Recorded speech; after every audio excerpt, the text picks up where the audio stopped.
Okay, what's going on, everybody? My name is Mangg. Welcome back to Hanging with Mangg.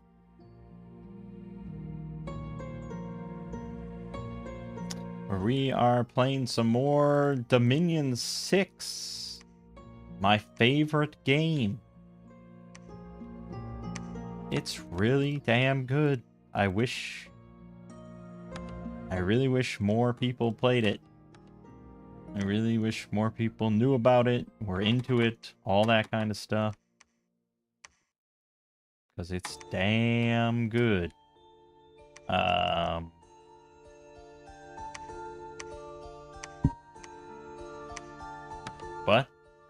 not many people are into it or know about it or what have you. And so here we are.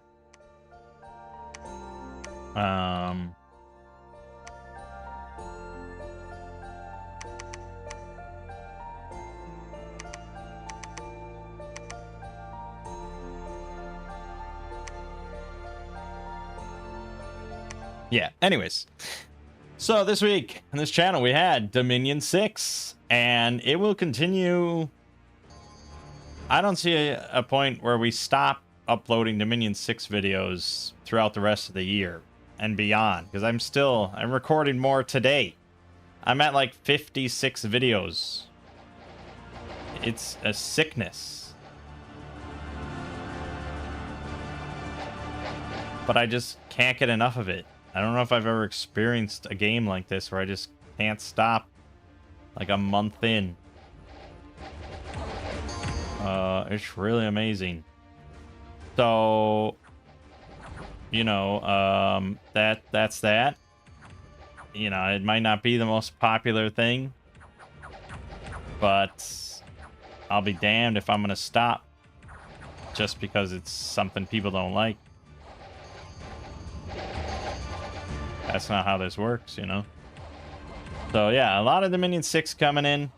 You know, I recorded a bunch of videos, obviously, with vanilla factions for quite a while before switching into some like the Warhammer stuff and some of the other modded stuff. So there's that.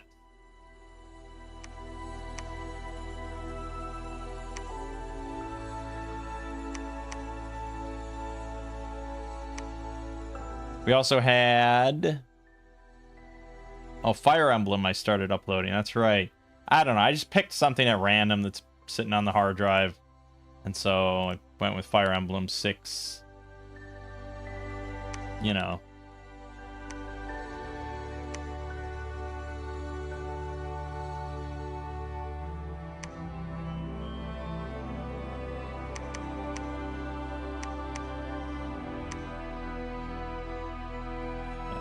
Commander.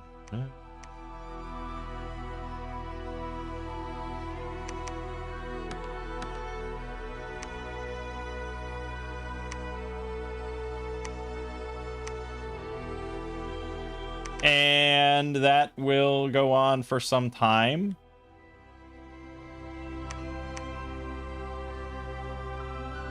I think it's, I don't know, 8 video, no, maybe it was 10 videos, something like that.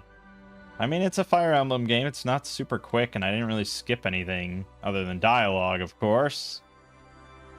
So that's that. And then, hey, Durden. Yeah, I'm doing well.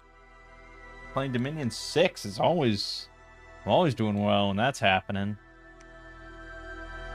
Can't believe a game has supplanted Cataclysm as my favorite game. And it's a strategy game nonetheless. Wild.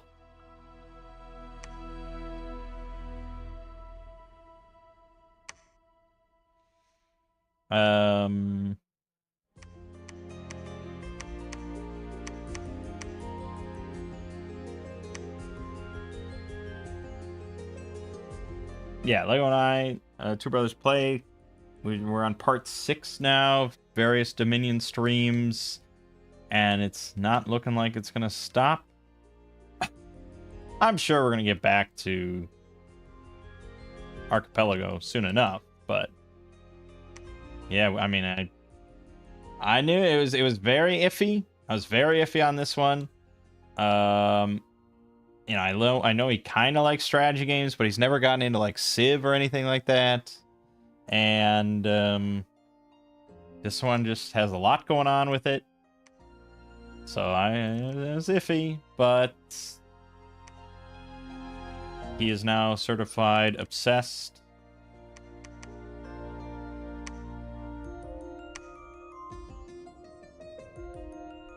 Just like I am. He's playing every day now on his own and stuff. You've been playing the Live a Live re-release. I'd hate it. Why? Because it's like mostly just dialogue and cutscenes and very little gameplay. That's usually what I hate. I couldn't help but notice this game has 0 cutscenes and 0 dialogue. And Cataclysm has 0 cutscenes and 0 dialogue. Factorio has 0 cutscenes and 0 dialogue. RimWorld, also no cutscenes and no dialogue. Go figure. More companies need to just be brave and strip it out entirely. Like just like a cancerous wound that got in, it infected our medium. You know, back in the day we had Space Invaders and Pac-Man. Everyone was happy. Joyous times were had with no dialogue. And now look at the state of things. Very much dialogue. It's anthology style. Some of the scenarios are mostly story. Oh my god. Let's read a book. Atrocious. Making me sick.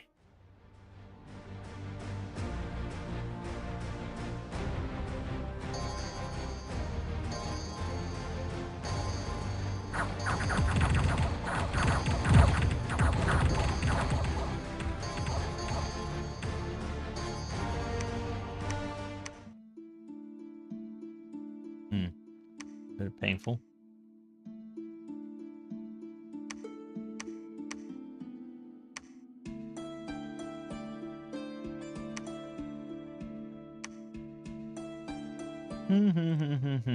Let's go with what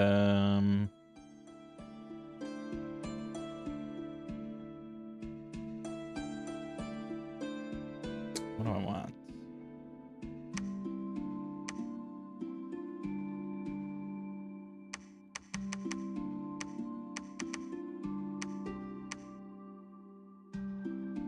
Sure.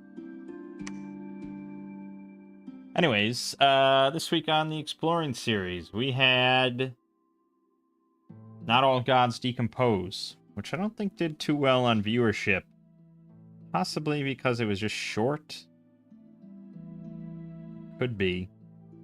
You know, who knows? Who knows in this crazy world? And then this week I worked on more neutralized SCPs. SCPs that are dead or gone or no longer active in some form. I got a good kind of mix in there of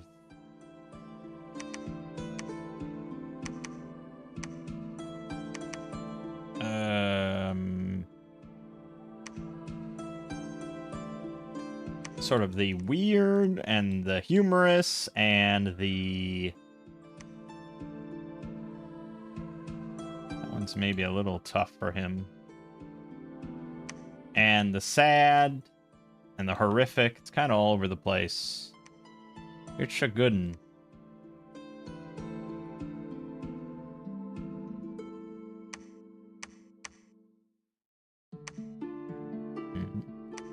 Yeah, alright, we'll wait.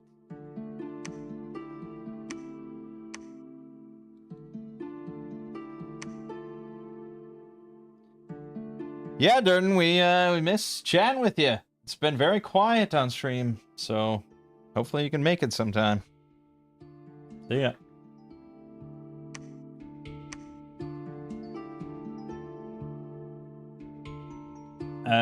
Let's see. So, yeah, more neutralized SCPs. And then this week is... I don't know what. It's always a question mark.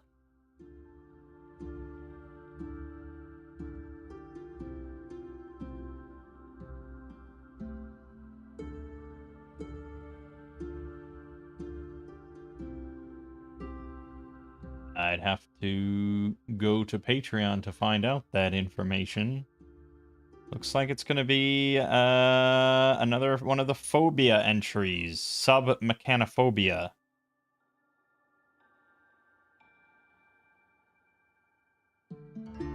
And, you know,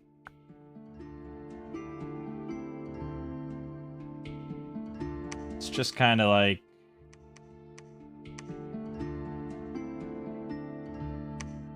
just really iffy on that Murphy Law. Just iffy on the Murphy Law. Like Murphy Law, it's very good. But it's a lot of voice acting.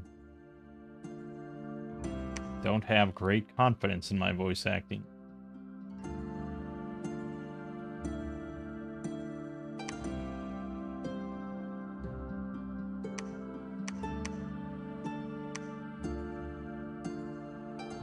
We'll see about that.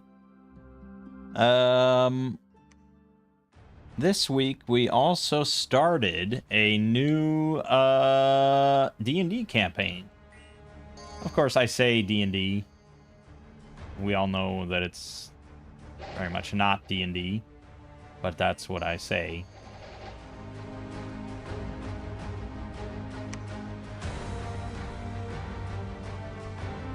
It's gonna be a painful lance charge, I'd say.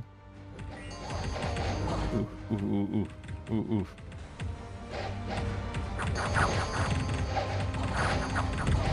There you go. There you go. There we go. Simple as that. Still had to eat the whole heavy cab charge. Sorry, I got back into commentating mode. Right. So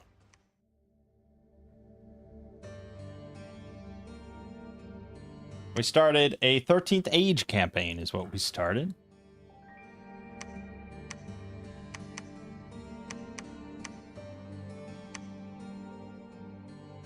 And it I'm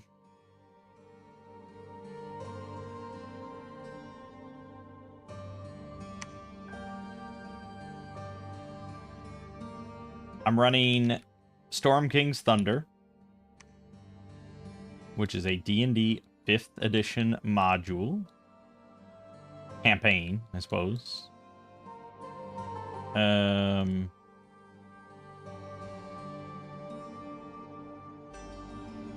And it, you know, it's not a super well-loved camp. Like, everybody's like, oh, you gotta run Storm King's Thunder. This is an all-time great. I mean, no one's saying that. But I happen to own it, and I'm not sure why I bought it.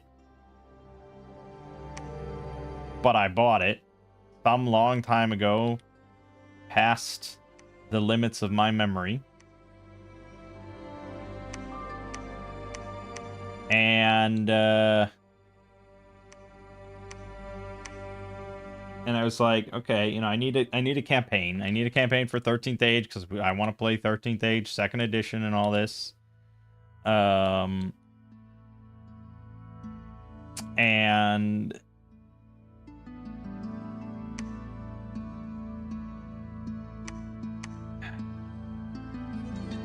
that's a little much. Also more heavy cabs, of course.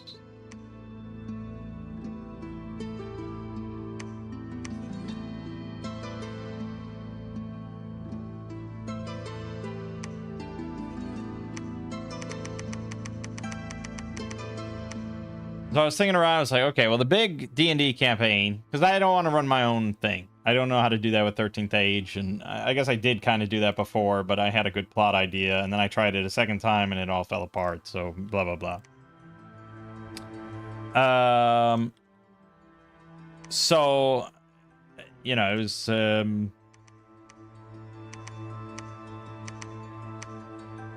I was thinking, you know, it's like, I could actually, what I would maybe be interested in doing is maybe trying out one of the Pathfinder adventure paths. The really lofty idea would be to actually run Kingmaker.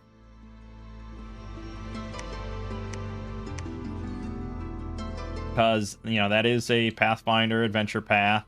I think they updated it for 2nd edition, and I think it's on Foundry, like fully on Foundry. But the problem there is it's on Foundry for Pathfinder, obviously. And so using Foundry modules with other systems than they're intended is really not ideal.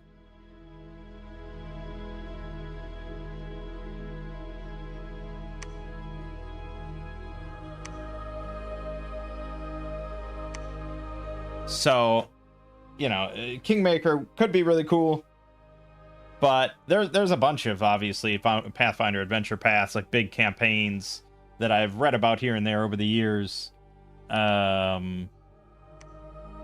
might be very interesting to run. But I was like, okay, I mean, D&D's the big boy, and of course the biggest one for that, for Pathfinder, or for D&D, is Curse of Strahd.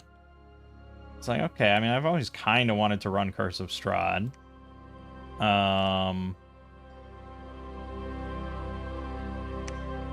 Could be a fun time. I don't own it. I'd have to buy it specifically for this, which isn't the end of the world, but, you know, it's something.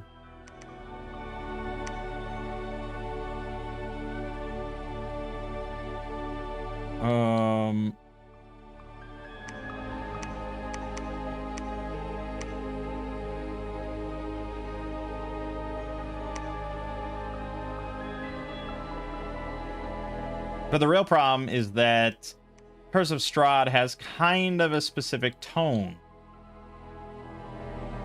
Being,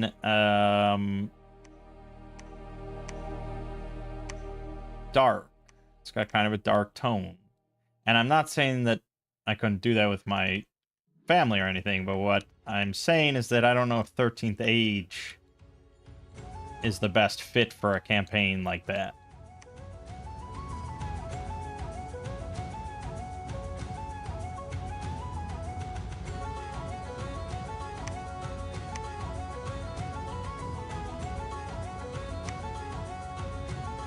I mean, 13th Age is... I mean, I haven't read Curse of Strahd, so I'm not really sure. I thought maybe it might be a good, okay fit, because you're meant to be like heroes in a dark land, and you're meant to be doing heroic stuff, but I think it's meant to be a little bit more OSR feeling than that, which makes sense, because it's originally based on a very old school module. So you're meant to be kind of very scared of Strahd and things like that. Fucking hell. That sucked. There goes $1,000 pretty easily.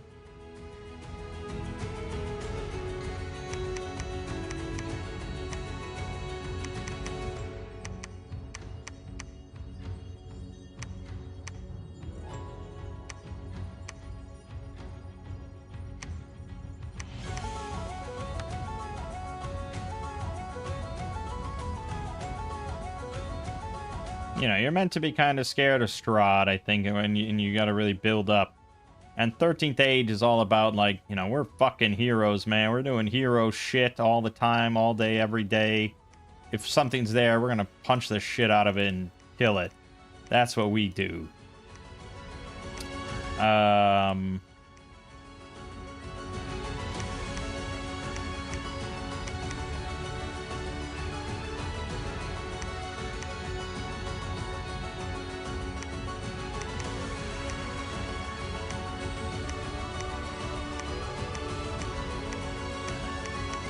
So you know, it's hard to say, but I saw some other discussions online about people that have done or considered Curse of Strahd for 13th Age. General consensus is just like, it's not really a good, perfect fit, tone-wise. And most people, if they're going to run it with another system, it's going to be like Shadow the Demon Lord or something that does fit a tone much more appropriately.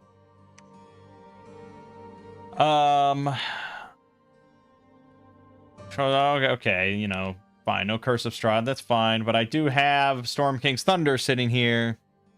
Maybe I'll just fucking run it and we'll see.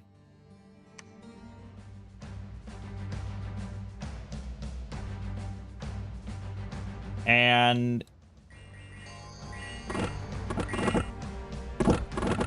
so, yeah, we started this week. We did character creation. We did, like, the first couple battles. And character creation took a while, for sure. It was like an hour and a half plus or something like that. I think it took a while. Because we had to go over so much. I didn't make their characters for them. I didn't, I printed out all their class sheets, so they had all the information on their classes in front of them.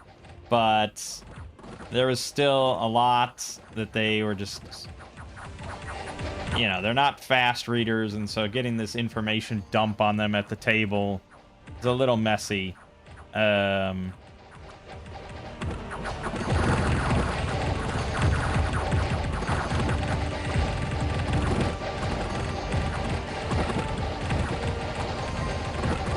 Yeah, it's definitely a little messy. And then I hadn't really read all the classes.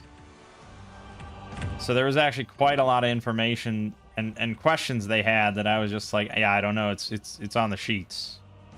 You know, just check the sheets. I'm sure the answer's in there. I don't know.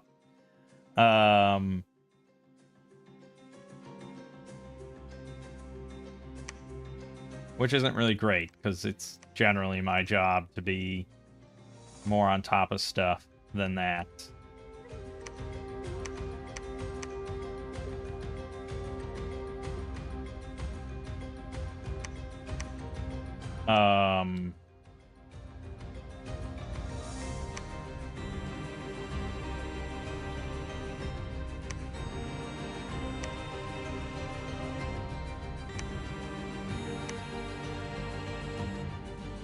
So yeah, it took a while, but we ended up with, I think, a fighter, a paladin, of course, Lego, a ranger, and a sorcerer.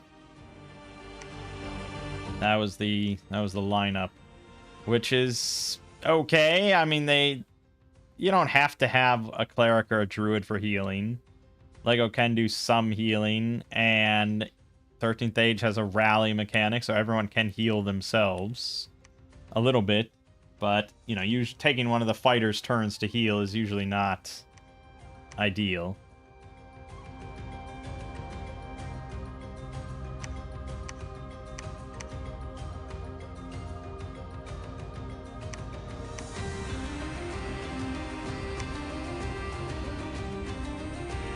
Where the hell did you even... Oh, that's connected? Oh, I guess that's the wraparound.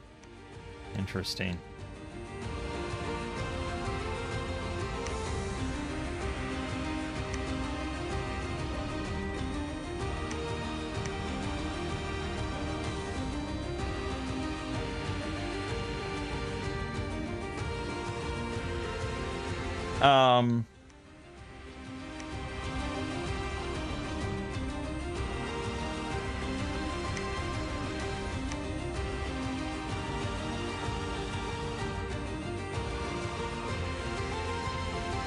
Where was that? I gotta just talk about this. I can't play. Right. So yeah, a decently balanced part. The real problem, of course, is that, and this is the same problem we had last time we did 13th Age, is that the game has obviously a balanced combat system. You make balanced encounters based around the number of players and their level and everything, and it's all balanced. But that balance assumes that the players are actually going to be using their abilities. And some of my players really struggle with remembering to use even the most, like, we did a couple of combats. We gave my mom basically one ability. Carve an opening. And I explained to her, like, all you have to do every single time is say, I'm using carve an opening. Because you can use it on every time you attack. And all it does is every time you hit something, it increases your critical range by 1. So the next time you swing, you crit on a 19 or 20 instead of just 20. And then, you know, if you still don't crit, it's an 18, 19, or 20. Until you crit, and then it resets. That's it. It's very simple. That's all she ever has to use throughout the entire game, really. We did 2 combats. I think she used it once when we like reminded her at the her first roll, and then she never used it again. She also has a very bad habit of just picking up the dice and rolling when we say it's her turn. She'll just pick up the dice and roll, not saying anything about what she's doing, who she's attacking, not just roll.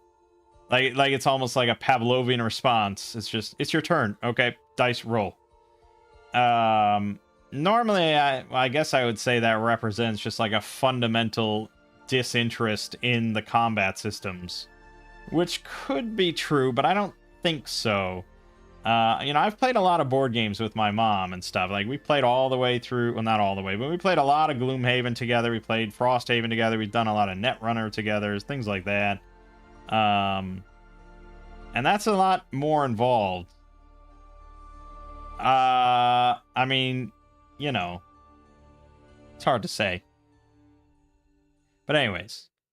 So yeah, I mean, combat balance is going to be tricky. I probably should trend it towards easier. But I don't think I should trend it towards less monsters. I think I should just have a lot of mooks. I think they like mooks. But mooks are also kind of dangerous because they can all do damage. So I think I have to trend it towards just lower level mooks and just a bunch of that. So combat is kind of exciting. There's lots of things to hit and kill. But it's not like super dangerous if all they're doing is walking up and hitting stuff. It's going to be a learning curve. I think it was the first session, so it is what it is. But yeah, character creation took a while. Then we started, and the opening of Storm King's Thunder is you're heading to this town because it was apparently beset by goblins, and you get there and the town's like deserted except for goblins. And this is where I have to make some big changes because it's 13th Age. Because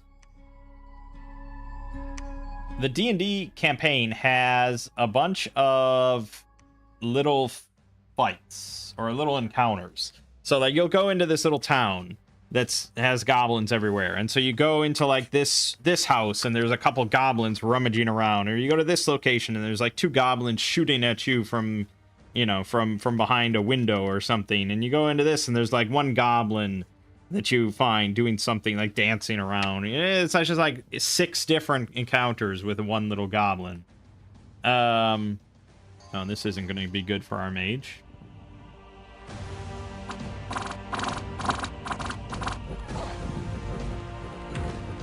This is far more than I thought there would be here. This is kind of dangerous. Uh-oh. There's a big barbarian man coming towards you. You just got cut. You just lost an arm. It's usually where you run away.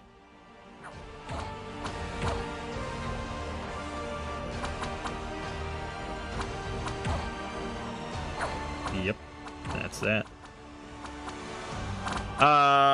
So yeah, it has a bunch of these little encounters, and I think even in D&D I'd be opposed to that because it's like, I mean, I guess it depends on how you run it. If you run it as just kind of a narrative thing, then it's fine. But if you're actually like, if you're the type of DM that's like, okay, you know, we're gonna fight this goblin. We don't like it. We're gonna clear him. We attack him. And it's like, okay, roll initiative. And it's like, oh god, you gotta roll initiative. You gotta tally it up. You gotta set up the minis or put it on Foundry or, you know, the VTT thing, whatever. You gotta do it all in the rolls and. Oh, you missed. Oh, he missed. Oh, okay. Where it's like, if you're going to do it more narratively and just say, all right, we're going to fight this guy. And it's like, all right, you butcher him. You know, you cut him down and okay, we move on. It's like, that's like 1 sentence. And you move on. And it accomplishes the same effect. Because it's like, is 1 goblin really going to tax our resources or our health pools? Or, you know, it's just like, come on. So it depends on how you DM it, but 13th Age is very much more about the big set-piece battles. You know, everything is based around an arc, which is usually 3 or 4 battles, and then you recover all your abilities and everything like that, your recoveries. And so it's all about not a smaller amount of kind of big set-piece battles. And so that's where I had to make this first big change is like, well, I don't want, I mean, I could have done it just narratively. They go 1 goblin, 2 goblin, 1 goblin, blah, blah, blah. And we just go through all the houses. But at the same time, you know, time was kind of ticking, and I don't want to spend 50 sessions on this campaign. So I just kind of rewrote it a little bit, and I basically did one battle, a little battle inside of a temple. That was their first battle against like 3 goblins, just so they could slowly get the hang of just, okay, this is how the turns are structured, this is how you know, the rolls work, blah, blah, blah. And then they went to the town square, and they found a warg there, and it started barking real loudly, and that brought out like 10 goblins out of the houses. You know, they all kind of flooded into the square, and that was our first big set piece battle of just combining all these little goblin shits into one big battle in the town square. And so that went pretty well. Again, like, just that really, I think it was a perfect demonstration of how dangerous mooks can be. Because I had 10 goblin mooks, which are, you know, mooks in 13th Age. They're not 1 HP, but they have generally very low HP, but they share a collective HP pool. So if you do like 20 damage to one of these little mooks, you'll end up actually killing 2 of them. You know, and you have to kind of narrate how that might happen if they're not bunched up together. But yeah, you're cutting down just a big HP pool that's spread out amongst all these guys, but they each get their own individual attacks, and that's why they can be very dangerous. Because I looked at their stats, and I was like, okay, every single one of them has a short bow. They're in a big town square, kind of surrounding the fighter that's standing in the middle of the square. It's just going to be a fucking firing squad. Like, they're just going to hail arrows onto this thing. And very few of them succeeded, because she has a high AC. You know, not many shots went through, but every shot did 5 damage. And so she quickly became a pincushion for just standing in the middle, and she had to go hide behind some boulders to get patched up. So I think it was a good lesson for showing how dangerous mooks can be, while still being fun to just slaughter in mass if you know what you're doing. And so that was basically all we did. We did character creation, and we did the 2 fights, and then, you know, some growing pains. Lego, Lego is min-maxing, of course, because he kind of has to, because they're very much, they're very much on the min side of min-maxing. So he kind of has to be just a bit more competent here in order to actually allow them to progress in these balanced encounters. But my plan for this campaign is really just like a 180 on what we did with Evils of Ilmire. Like, I really just want to make this light and breezy and heroic. I want to do montages. You know, I don't want to get bogged down in, like, what do you do? I mean, blah, blah, blah. How do you get there? And, just like, fuck that. You know, I know they're not interested in that. Not really. And it's like, let's just make this like a cinematic, like, D&D movie campaign. While also having these kind of battles that are obviously much slower paced than battles in an OSR game. So tactical battles with heroic cinematic other stuff. So that's the plan. Storm King's Thunder is definitely a bit of an odd duck. From what I've been reading, there's a big, massive section in the center, in the middle of it, that's basically just a huge sandbox of like the Sword Coast and stuff. And it's just like, you're kind of like, literally you're meant to just have your players meander around and just kind of do some random side quests that don't have much to do with giants. And just kind of until they get basically lost or bored. And then you're like, okay, let's move on. Like, that's literally what the book tells you. It's how it's supposed to work.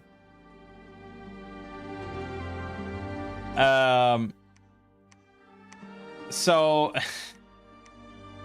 I'm probably going to drastically change the chapter 3 because, and the other thing is the next like 5 chapters involve the hill giants, stone giants, frost giants, fire giants, and cloud giants. But you're only meant to do one of those. You pick one of those to run, and they have their big encounter with one of the type of giants, and then they get an item that allows them to go on to the storm giants. And then you just move on to the 10th chapter. And it's like, that's fucking lame. I don't want that. I want this campaign to be them moving up the hierarchy of giants. I want them fighting hill giants so that they can work up to stone, and then frost, and then fire, and then cloud, and then storm finally. And that's how I want to do it. So, yeah, I mean, I'm probably going to rewrite big sections of this and redo it. And make it somewhat quick. I mean, they'll be leveling up at a pretty quick pace in order to not make this an insanely long slog. But that's why I'm going to trim down Chapter 3 massively. I mean, possibly just cut it out entirely and just go from sort of them defending a town against the first giant attack to taking on hill giants. Depending on... There might have to be a little bit of side stuff there for leveling up, but we'll see. So yeah, I mean, I'm excited to continue. Because 13th Age 2nd Edition does seem very promising. I like a lot of the like monsters that I've looked at and stuff like that. Their player powers seem all pretty fun, and I just kind of like the system. I think it's very easy breezy and just loose and cinematic and fun. Outside of combat, I guess. I mean, combat's pretty cinematic, but it is, you know, it's similar to 4th edition D&D. It's not fast-paced, not super fast-paced. There are a lot of rolls and, you know, now it's your turn. Now it's your turn. Things like that. But, yeah, I mean, those first 2 combats went fairly well. So, yeah, my food's here, so I gotta wrap this up. So more Dominion 6 this week. Also, Dominion 6 is on sale. I don't think I mentioned that. It's part of the summer sale right now. 35% off. Please buy it. Please buy a copy for all your friends and family. Please tell everyone you know about Dominion 6 so that more people get into it and we get more mods and we get Dominion 7 and all this good stuff because it's the best game ever made. Also, more Fire Emblem 6. So we got 2 6 games going on.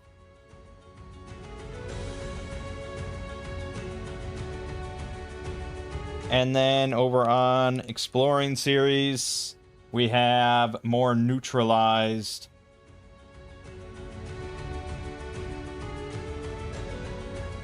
SCPs. But alright, my name is Mangg. This has been Hanging with Mangg. I'll see you fine folks next week.